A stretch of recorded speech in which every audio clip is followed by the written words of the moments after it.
มคลองบริเวณคลองนี่เนาะ ฮะ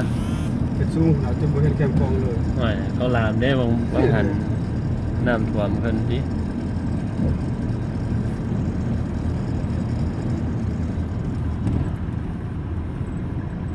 เบิ่งเพื่อร้านคำเลยนะข้างหน้าเนี่ย บนนั้นเขา แม่นร้านค นี่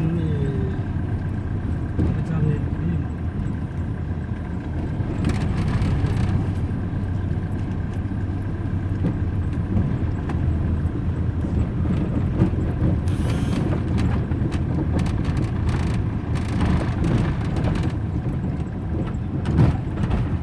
คลินิกที่อาจารย์เพิ่นไปผู้ว่าสุดเคยไปส่งอาจารย์โบราณมาครับยาบ่ ไม่ใช่ไม่ได้ ฮะ ที่นี่ ยังนี่บ่ หน่อยอะไรไม่ได้ ท่านกลับก่อนก็ได้ไปหาเบิ่งยาน้ำเราก่อน กับเพื่อนบอก กลับคืนไปร้านคำอยู่นี่เนาะอยู่แท่านี้ แม่นบอก ฮะ แม่นบอกกัน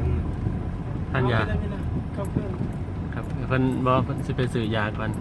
ซื้อยาก่อน นั่นแหละ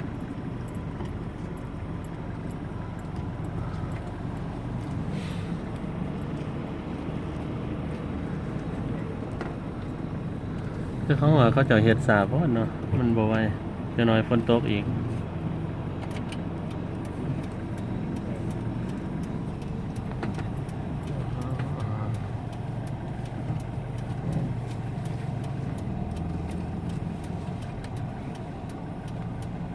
ไปก่อน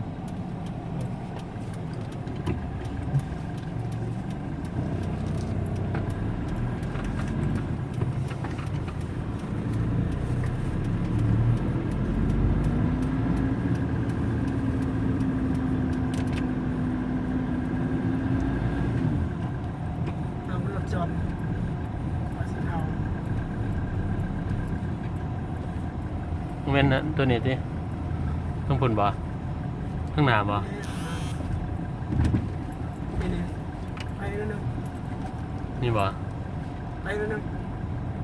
คลินิกคลินิกนี่คลินิก